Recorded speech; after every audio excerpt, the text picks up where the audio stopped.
Welcome to whatever this is. I don't think we really know yet. Oh, yeah, no, just kind of a DFS corner, Yeah, we'll sit here part and of the. bullshit and try to give you some good fantasy picks. Mainly Tara, and I'm just more here for the technological side of things. But maybe we'll get lucky a few weeks and it'll pay off. It'll hit. Yeah, I need a good hit here. It's been a while in football. I never seem to. Well, it's up and down with football. Showdown seems to be good lately, though. Yeah. I Those always start like, did you take a look at the week overall and see kind of what you liked about it? My first thought is it's one of those Sunday slates that I just do not like because you got Lamar Jackson and Mahomes in the afternoon, and I always hate when those games fall at the late slate because you got to like sit on whether you play those guys or don't play those guys. And typically those games are you can usually avoid a few of them, but now they're like you got the best two quarterbacks on the whole slate going in the last two games of the entire slate. So I don't know. I didn't really know where to go when I started looking at the slate overall.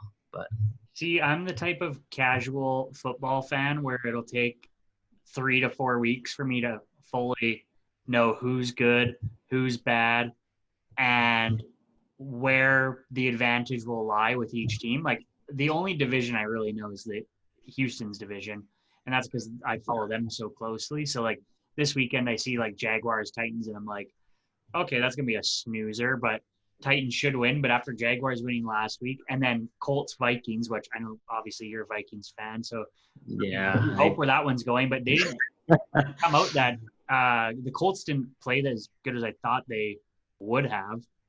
especially Other on defense. other than Paris Campbell there. That was a nice little when I texted you in the morning being like, "Hey, I need a wide receiver," and you that came through clutch because he was one Yeah, of my yeah, higher performers. And I think my lineup I just did the 1 5. I think it was $5 that the first week like a promo, and that I ended up getting $8. So it's $3 profit, baby. yeah. You know what killed me last week was the late news of Miles Sanders. I went and swapped so much Boston Scott, and he's just completely busted. I think he put up 7 points. And in one of the lineups, I changed all my lineups. I think I played four. And I changed two of them to include Boston Scott. But when I did that, I changed a lot of the other pieces. And one of the lineups initially was a Rodgers, Devontae Adams, Thielen stack, which was awesome. But then I needed some savings, so I took Rodgers out, left like Devontae against Thielen, which were both great. But that caused me to go on to Boston Scott and another running back that busted. And luckily, I had Josh Jacobs, so I like min cashed on that. But I Boston Scott just killed me. That late news, like I shouldn't have late swapped everything. And yeah, I don't know. I got to stop doing that. My But only strategy with football so far has been what I've taken from hockey, which hockey I can at least it's smaller, so you can stack every like your teams a bit more. But football, I've just been doing the QB wide receiver pair of whoever thinks going to have a monster game, and then everything else has just been random. Like obviously hoping that they all align and they all the games go your way. So I don't really know where I'm going with like a strategy yet. Which hopefully by doing this, I'll be able to like get that sorted out throughout the season. It'll kind of be like a journey almost. Maybe if we get a handful of people following, we can from week 2 here to week 15, 16, it'll be a completely different strategy. But right now, it's just other than QB wide receiver pair, it's just kind of like make sure the other games pair up properly, and let's hope everything just all just cool. jives together. Yeah. Yeah. Um, but yeah, okay, maybe we want to get in this. We're probably gonna the order of this. We'll do QBs, running backs, wide receivers, tight ends, and defense. Yep. You have the meat of most of it, and I'll kind of chime in as we go along. But I guess what do you got for QBs for week 2? Oh well, I went down the DraftKings board a little bit, but not too far. I'm kind of settling in that middle range, and I'm a little scared of ownership because I'm avoiding Lamar, and I was avoiding Mahomes just because I think those games might blow out, and then that could cause the quarterbacks to not even really do too much, mostly running backs. So I started with the Atlanta Dallas game, And I think everyone's going to go to Matt Ryan. And that is why I don't want to go to Matt Ryan, because I think there's just going to be an abundance of ownership. He threw 3 receivers over 100 yards in a single game, which is crazy to me. Like, you don't see that like ever. So I'm thinking go the other side with Dak, where we saw Russell Wilson throw 4 touchdowns against them last week. Dak had a 25 for 39 last week with 1 touchdown and 266 yards, so he wasn't very efficient. And the O-line on the right side looked really poor because there's a rookie filling in right now. He put up 30 rush yards, but I think he's going to call his own number this week. And then I think it's a shootout. So, I mean, everybody's going to go to Zeke. I think Zeke will be one of the highest owned running backs, along with Derrick Henry, which I'll talk about in a bit. He's also my favorite. But so I think going to the passing game with him and Amari Cooper this week, kind of good.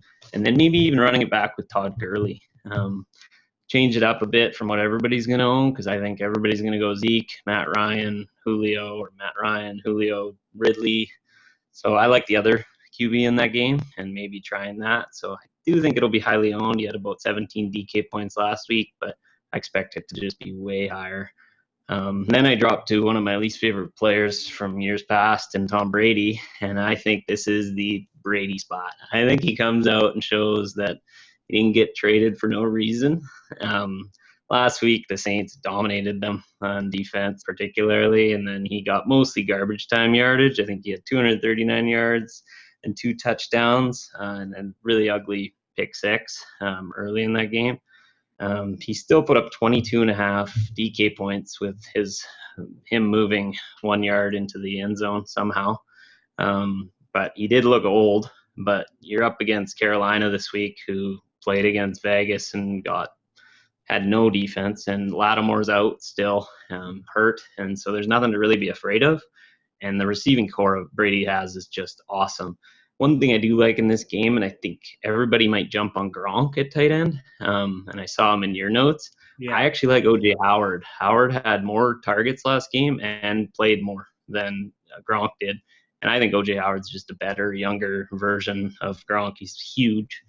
And so I like that stacking option. And then I'm a little hesitant on Evans still because of all the news this week. There's more coach speak than anything. And I don't really like him. I kind of like going back to Godwin again. And so maybe doing a Brady Godwin, O.J. Howard stack in that game.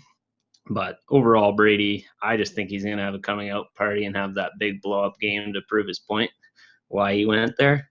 And then the last one, I just did 3, is Kyler Murray, who I expect to be popular again. Rushed for 100 yards, and then he lost the 100 yards by sitting in shotgun formation and kneeling. So you lost your 100-yard bonus on him kneeling out of shotgun instead of just kneeling close to the center. But yeah, he had a touchdown and a clear relationship with your old fanboy club, DeAndre Hopkins. Well, see, and that's literally one of the one first stack that I was going to take is Kyler Murray Hopkins, because I'm going to be putting those two together, and I'm going to be putting the QB receiver together, as like I said. But yeah, Kyler Murray, like, second year now, like, you should see him kind of like Deshaun Watson, right? Like, after his rookie season, the second one, he really kind of just came in and he's just putting up points left, right, and center. So after seeing Kyler Murray last week, 27.3 fantasy points, and then Hopkins, who it kind of was a little bit slow to start for the first little bit, eventually ended up getting a bunch of throws his way. And I just think those two will, like, Hopkins rarely has a bad game in fantasy, right? He's always putting up points because everyone's targeting him. But yeah, I guess that one will depend on the ownership, right? Like, I don't think it'll be the highest owned. I still think Jackson and Mahomes, and then it'll be spread around like the next secondary bit of QBs who are going to be Brady, Murray. But yeah, going back to like how you have Brady, I didn't have Brady in mind, but I did have Gronkowski just because he didn't really get any action last week. So I'm kind of thinking, like, after that loss too, that Brady, coming back, let's reunite. I got traded, but my boy came with me, so we're gonna show Tampa fans why we're here and what we can do, right? So I'm with you on. I think Gronk and him connect for a touchdown. I do. I think that they score a touchdown together, but I think that scoreline for Gronk's gonna look something like 2 catches for 9 yards and a touchdown. I don't think it's gonna be like his old New England days where he was getting 85 yards and 2 touchdowns. I think it's just there's too many weapons, and I think Gronk's great when in like a single entry or something, but I don't think he has the upside that's high enough to win you like a big tournament because I just can't see them throwing 100 yards worth of catches to Gronk in that game. That's my only worry with him. Like I think he could put up 10 points, 10 DK points easy, and I think that's probably likely because like that coming out party. But I just so hesitant with how many targets went around. But back to Kyler Murray, Hopkins saw 17 targets in that game. I think, or was it 17 or 16? One of the two, but that's just a little under 50% of Kyler Murray's throws. Like that is insane.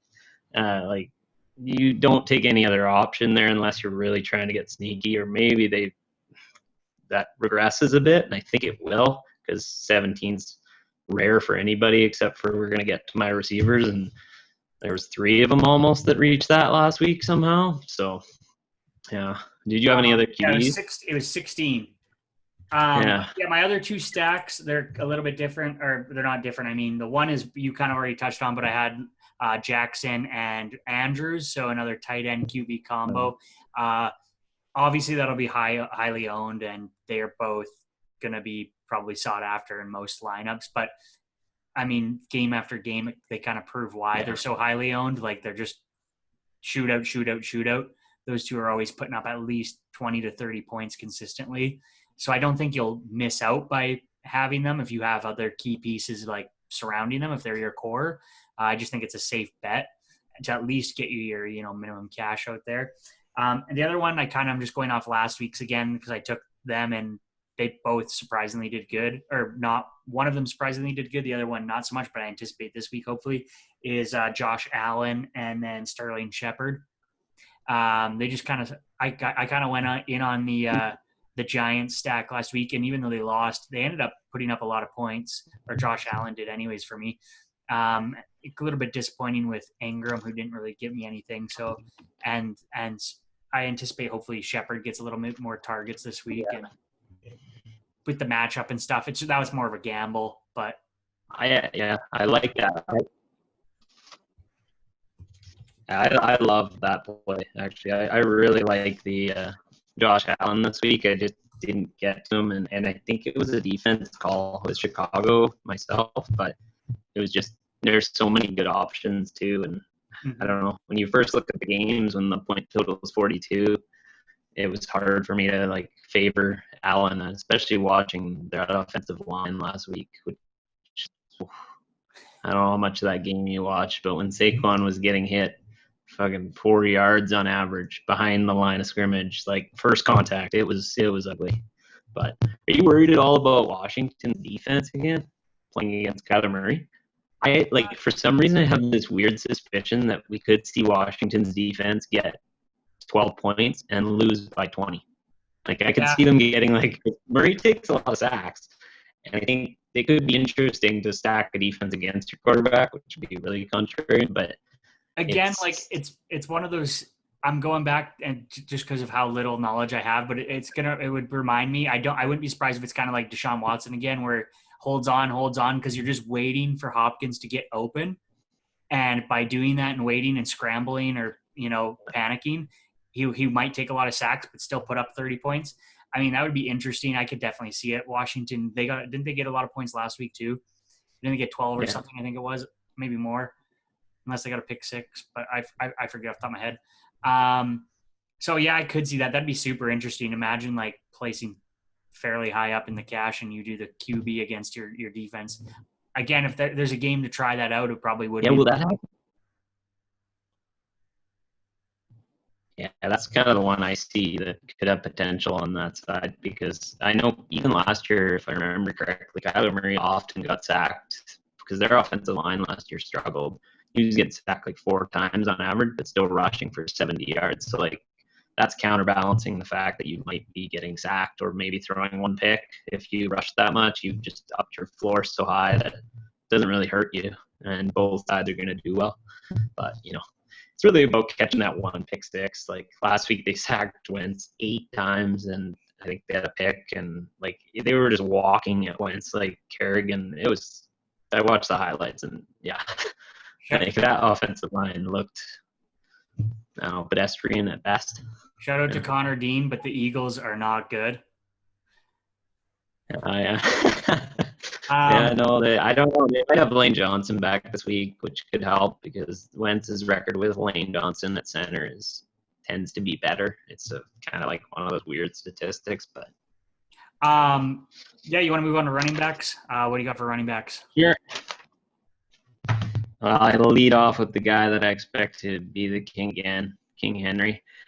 Derrick Henry for Tennessee. He has absolutely ripped Jacksonville the last, I don't know how many times he played him. Then 2 seasons ago, he had that 4-touchdown, 260-yard performance against Jacksonville. The defense is basically nothing compared to what it used to be. It used to be such a feared defense in Jacksonville, and it's really not anymore.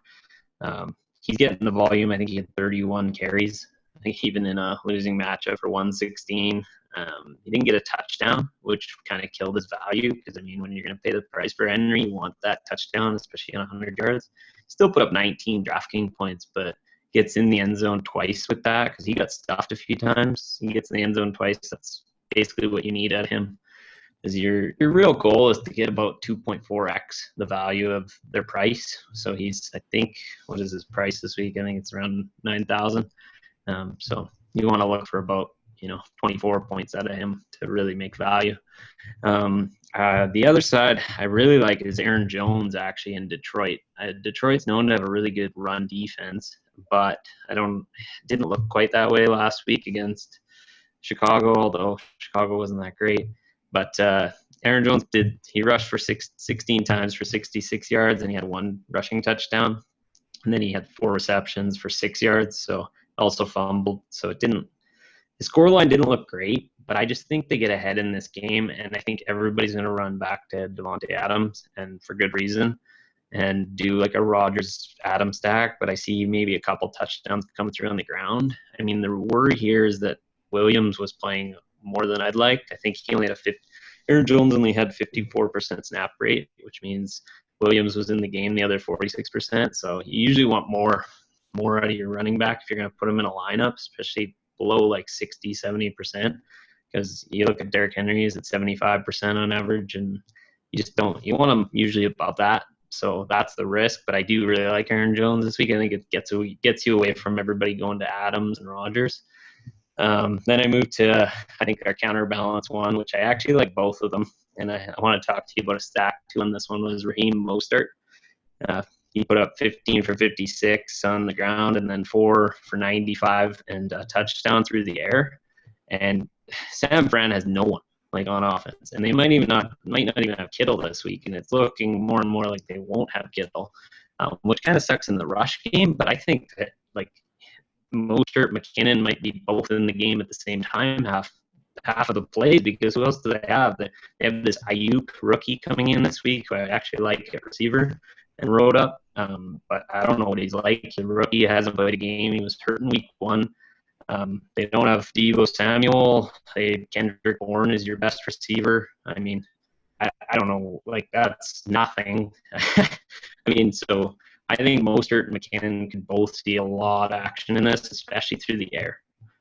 So I actually really like that game. And the problem with San Fran is that they often ride the hot hand. So Mostert comes out and rushes 4 times and isn't good, and then McKinnon comes in and gets you 2 great rushes. Shanahan tends to run with that guy and just keep running with that guy, and then the odd time you'll see the other guy come back in. But I think your luck has it in this game that you'll see both of them a lot because you just have no other options in the game. And then we go to I think what will be the chalkiest cheap running back of the entire slate overall, which is the Colts running backs. I think that Jonathan Taylor is going to see a lot of ownership. But I do really like them playing against my own team. But I've always said DFS isn't an emotional gamble. You kind of have to go against your own team in this matchup. And I actually like this game to be higher scoring. Both defenses underperformed last week. I just have a feeling they're going to do it again because they have a prove-it game here, both of them. And I think, I don't know, Jonathan Taylor came in and he had 6 for 67 through the air. Naheem Hines had 8 for 45. Rivers is known to chuck to his running back because I don't know, Rivers, he's terrible in my opinion. So he has to check down all the time. And so you saw the running backs get, a total of, I think, close to 17 targets in this game. So I think you're going to get it through the air. And then Jonathan Taylor has to come in and play the Marlon Mack role now because Marlon Mack's injured out for the season. Offensive line there is awesome. So I think the way that the Vikings looked last week, maybe going to running back into them and then maybe running it back with Thielen, because that's a one-dimensional offense right now. There's no one but Thielen, in my opinion. Yet they need to prove it. So, and then the last one, I kind of went back and forth on this was I went to Kansas City. I wanted a piece to this game, and they ran at rookie Edwards-Helaire down your team's throat last week. And he ate. He kind of like Zeke ate against them, 25 for 138 and a touchdown. I liked him. He looked quick. He looked kind of dodgy in kind of the right up the middle. Great out of college. He looks like he's going to be good. I think they're going to get up in this game and they're going to have to run the ball. So I think he's still going to see volume. So yeah, those are my 5. Yeah, mine keeping it simple here. I kind of going off if you're going to go not with the Ravens stack, is taking Brown. I mean, safe play, I think, again. Although no TDs last week, just 100-plus rushing yards, a lot of fantasy points. Moderately priced, I guess, a little bit on the higher side, but if you're going to take him as your RB1, could be a good choice. And then going piggyback. Who was that? Sorry, the name cut out. Oh, Marquise Brown. Oh, okay. He's not a running back, though, is he? Yeah. No, unless I'm got the wrong Marquise Brown. He's a wide receiver. Never mind, I put it on the wrong thing. Flip the page, Justin. No, I'm just sorry. I was like Brown, and I'm running through my head like, what Brown is he talking about? Yeah, I miswrote it. That's my. But yeah, piggybacking off what you said, I had Jerick McKinnon there, just because I think it'll be a solid tandem, right? The thing I'd be worried about is if they absolutely stomp the Jets, is that they might put in a third stringer and give someone else a lot more of the touches. But with Kittle out, maybe again they could be throwing to their other tight ends. Kind of hard to say. I just think taking someone on that offensive line is almost. It could pay off just because it could be 40-0.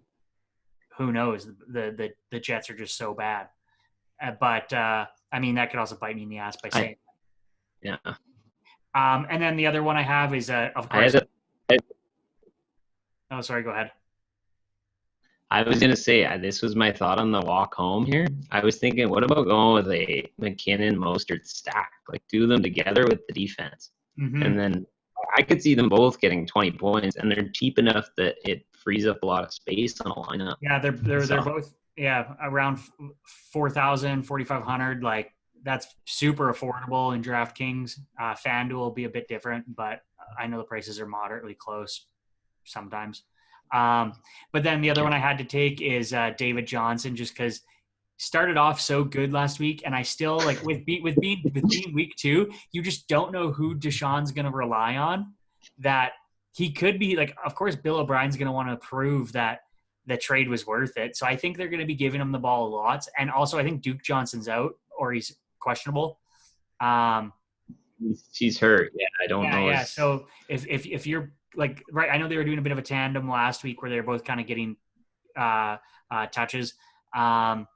This week they might just like full on rely on David Johnson, right, and just like put him through the ringer. Yeah. So it could be a big one. I mean, I think it's going to be a high scoring game because if Houston gets a couple touchdowns, the Ravens are going to get 3 or 4, and it could just go back and forth, kind of like how that KC Houston game went last year when they was 50-something to 40-something, right?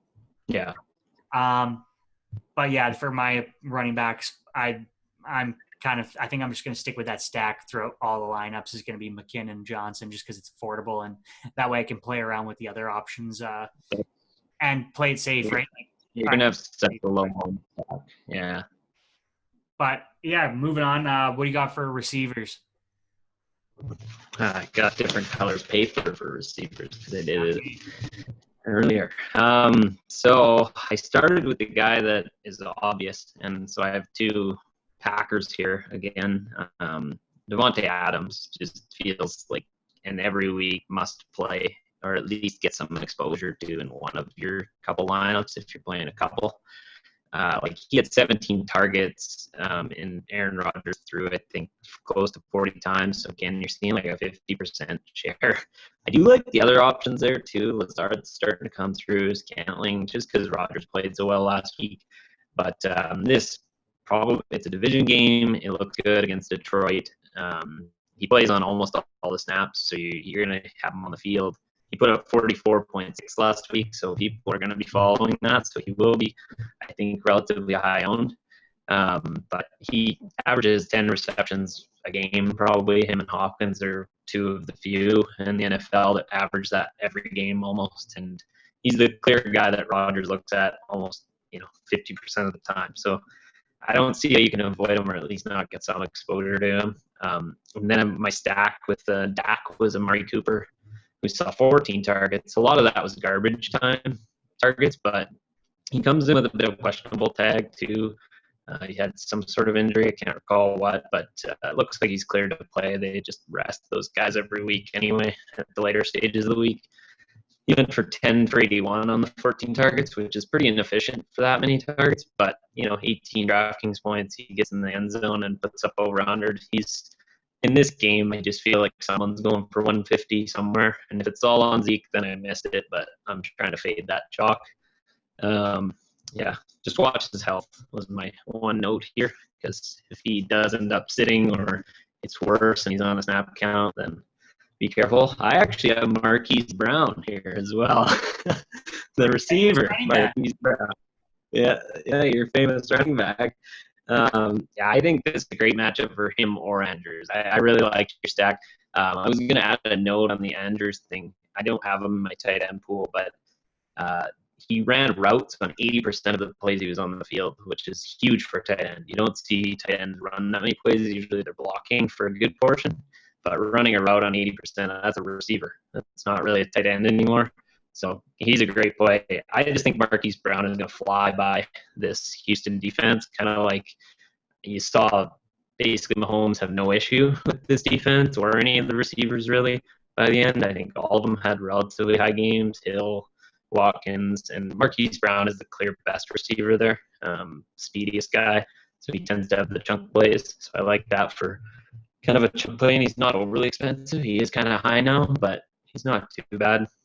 And then my next guy is old Jerry Jeudy. I really like watching him on Monday night, and I think it's because he was spotlighted that I like him, but his route running looked smooth. Like he was making it look good, but they do get Pittsburgh this week, which is not a good defense to go up against. But he went 4 for 56. It looks like Cortland Sutton isn't going to play, so he's going to be the de facto number one. He had the highest targets outside of Noah Fant, who is the tight end. But, I just think you play this guy. He's going to get targets. They're probably going to be down, so they're going to be throwing. I don't like Drew Lock, but, he's got to throw the ball a little bit. So that's my option there. And then I actually put that Brandon Ayuk because I was looking for savings. I wanted to put one guy in here that was under 5K because I couldn't find anybody down there that I really liked. So I put the Brandon Ayuk because I think he's their de facto number one. He gets boosted into a number one receiving role in San Fran against the Jets team that, you watch them. I think Darnold's seeing ghosts again, and they look horrible. They're vying for the number one pick this year, I think. And, so he overall just looks like you might as well play him and see what you get out of him. But they did price him up. DK has been crazy good this year on pricing. Even week one was tough. I don't know if you found that, but when Brandon Ayuk never played a game in the NFL is 4,800, they know something and they're actually playing that he is the only receiver there. So they're kind of pricing it that way, and it's getting harder to make Like, Yeah, I think I don't know. with the more popular sports, they're a lot more progressive and accurate with rookies and who have not played. But if you look at like NHL, DFS, like they'll have someone who's never played a game before, or they're still a rookie and they've not quite broken out at 2,500, $3,000 consistently. And you're like, this is a steal. Like, I don't know how many times I got Kasperi Kapanen under $3,000 and he put up a few assists and plenty of hits and shots for me, right? Or especially blocks on the power or shorthanded because he always plays shorthanded, right? But yeah, I feel with NFL they're probably a bit more accurate and they have a lot more data and insights just because it's so much more popular for their users. But yeah, is that all you had for receivers? I did. I had a couple honorable mentions, but you can go. I have a couple guys I'll mention after. Okay. Well, yeah. I mean, I'm not going to touch too long on mine. I kind of mentioned them already at the QBs. I just have everything stacked, right? So Marquise Brown, running back. Yeah, there you go. And then DeAndre Hopkins and Sterling Shepard. Those are kind of the ones where I'll probably base my lineups around either them or variations of that. However, it'll work out with the salary cap. Before we do your honorable mentions, I'm just going to quickly move on to, so I don't have too much for the tight ends. We already kind of touched on Andrews and Gronkowski, but the one I did want to mention, which I think will be interesting, potentially also highly owned, is Schultz on the Cowboys, just because Jarwin did go down and he is out. Could see some more action. It'll be tough if Prescott actually targets him or gets him involved in the playbook, but that's one to kind of watch out for. Moderately cheap and could pay off. Again, I don't follow the Cowboys too much, so I'm not 100% sure on how that'll work out, but I think it's worth looking at as a wild card. Yeah, it all hinges on how they play the game. We saw a couple games last season where, for some reason, Dak just all of a sudden had a game with a tight end, and it just kind of worked out that way. And they do run the ball so much that you could see a lot of play action off of the running game to a tight end off the heels off the side of the block and just runs a kind of a hidden route. So you could see a lot of that. And when you're really boosted into the number one tight end role, you're either going to see passes or you're going to be blocking all games. So we'll see what we find out. Because their offensive line didn't look great last week. Donald, I don't know if you saw that video, Donald shoving two linemen over. Oh, yeah. I had to laugh when I saw that. Like, he literally threw them together over. He did blindside him a little bit, but that guy's just a monster. But, yeah. My honorable mentions I'll quickly go through because I'm at the bottom of the page because I was kind of listening to stuff and I kind of drew to these guys. Juju Smith-Schuster. With Ben back, it seems like he's the guy again. When it was the revolving door of quarterbacks there last year, you didn't really know because the quarterback didn't play with one guy very regularly. But it looked like Juju is back and Ben likes him. 2 touchdowns and however many yards he had. And then I was just listening to something, but it sounds like John Brown's going to play for the Buffalo Bills. But I thought he wasn't, so I wrote down Diggs. I could see this being a breakout game for Diggs if John Brown is there because he's they're kind of like the same player. They're both small, little speed, kind of great receivers. So I think they kind of take from each other a little bit. So they're not good to play kind of at the same time. So I just threw them in. If Brown doesn't play, I do like Diggs there. I went a different route with tight ends. So I never go high price typically with my tight ends. So I went to Detroit because I have a lot of Green Bay guys. So I kind of want to run it back somehow. Detroit, TJ Hawkinson. He looks good again. That guy he's a monster tight end.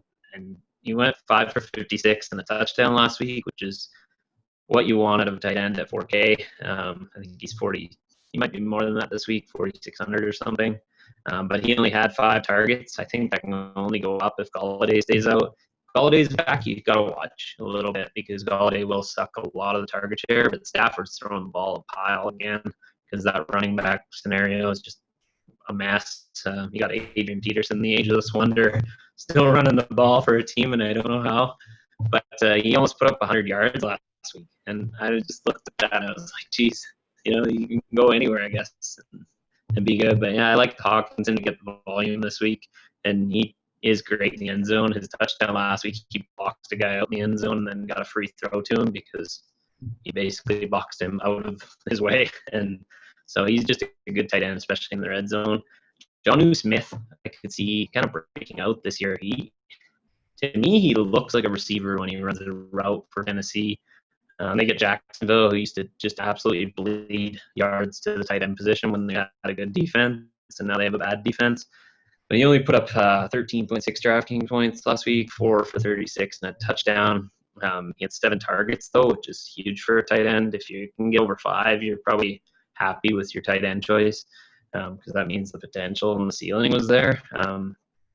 And they run a lot, right? So they run a lot with Derrick Henry, which means tight ends are in the game more than anybody. They run a lot of 12 personnel, where you're going to see all 3 of the tight ends quite often with Derrick Henry. So a lot of times they peel off into play action, and that has to go to a tight end. So you'll see a lot of that, and it gives them kind of higher upside. And then Logan Thomas, the hidden gem I've heard talked about all week for the Washington football team.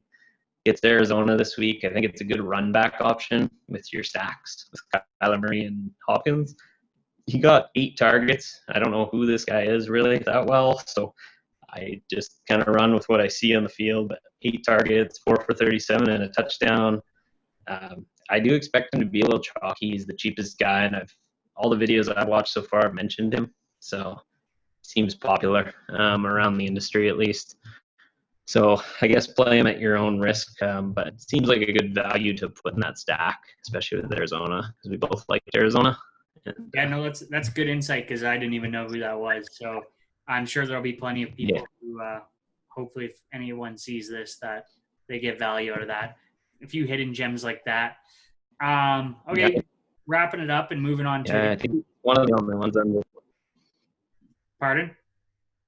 I think he's one of the only tight ends under 4K that I kind of liked this week. I mean, your Cowboys tight end's good too, but yeah, there doesn't seem like a lot of cheap options. So yeah, no, I don't like to spend too much. So okay, well, wrapping it up and moving to the defense special teams here. I'll lead it off, but I had the Rams just because I think Carson Wentz always finds a way to throw either a few picks, a pick 6, or get sacked multiple times. It just never fails. There's always, even if they win, it's always an exciting game. That he keeps Eagles fans on their toes. Then the Titans. I mean, I'm still excited to see what Jadeveon Clowney does, and if he can really bring some more oomph to that defensive lineup. Just because they were already good, but that's just kind of like another powerhouse to add to that defensive lineup. I could see them really like getting all in Gardner Minshew's face, best name in football, and really making him have a tough day. And then my last pick was the Bears. They play the Giants, kind of goes against the one stack there, but I mean they've got another good defense, and they could really, the Giants being the Giants, they could really end up shooting themselves in the foot, and Bears really ruining their day. But we'll see. That one I'm probably not going to go with, but just an option. I do like the Titans and Rams as my 2 picks probably. Yeah, I'm with you right there on the Rams. I think they're going to be the highest owned defense on this slate. Like, obvious, like their price is outrageous to me for Philly after what Philly did last week, and they still don't really have an offensive line there. And like, how do you price them down? Like, I think they're 2,800, so they're on the bottom end of pricing. So like, everybody's going to go there because you're already saving with them. So on the low end or middle end, I like them. I actually countered. I can go in a bit on the Rams, but when Washington puts up 8 sacks on Wentz last week, Donald is going to have a field day of pushing over probably 3 linemen this week. So, like, I just can't see it going badly for that defense. I mean, you could hedge against the fact that they're going to be so owned, I like the other side of the ball, and that one you mentioned. I actually like the Giants' defense. Trubisky's the same way. I think him and Daniel Jones have the same susceptibility to, and they're cheap, which is what I like even more about that. Trubisky either has good games or he has awful games usually. So they look good, actually. They had two sacks and a forced fumble. I mean, the forced fumble was on a kick return. So that guy, Deontay Johnson, just kind of dropped that on the kick. It wasn't really them forcing it. But they looked fast. They have two rookies on the outside of their defensive line, the defensive ends. They looked really quick, and they were beating the Steelers. Was it the Steelers line? And the Steelers line's good, so it's one of the better offensive lines in the league. And they were looking relatively fast, and I think they could force a few turnovers, possibly even run one back. Might get lucky there. So I like them on the cheap end, and then on the top end, I love the Steelers. Watching them in Monday night they look good. Like they look like a top defense this year. Edge rushing. I mean, they were tackling Barkley literally 4 yards behind the line of scrimmage, and Dupree was like free running through at the quarterback, and it just looked like they just look quick and they look good. And they have 3 or 4 guys across that defensive line that are good, that are going to run stuff. You got Dupree, you got Watt. Even their secondary looks really good this year. I think of Fitzpatrick and their safety coming into his own now. So that's the high-end defense I like, and then the middle one would be the Rams, and then the bottom end would be the Giants. Perfect. Yeah, pretty much the I had. Yeah, do you have anything else to add? I'm sure we'll kind of like switch things up week to week here as we kind of get into the groove of what we're going to be doing and what this actually is. But I feel it's a good starting point, and it was a good way to kick off week 2 here. I'm sure there'll be hopefully people that stumble upon this are not like too crazy good, and they're just looking for some generic, more so beginner, intermediate info, because I think that's where we probably provide a little bit more value. If you're a hardcore daily fantasy sports player. Yeah, if you're playing 150 lineups, we're probably not the guys to listen to, because we play like 2 lineups, 3 lineups maybe on a slate. And so we're just more having fun with it and enjoy doing it, looking up these stats. And I have a pretty good knowledge pool. I watch enough football now that it's getting there. I'm going to break one here soon. I know it's coming. This will get us primed up, and then we can swap roles here and do some NHL DFS come January or December, whenever that launches up.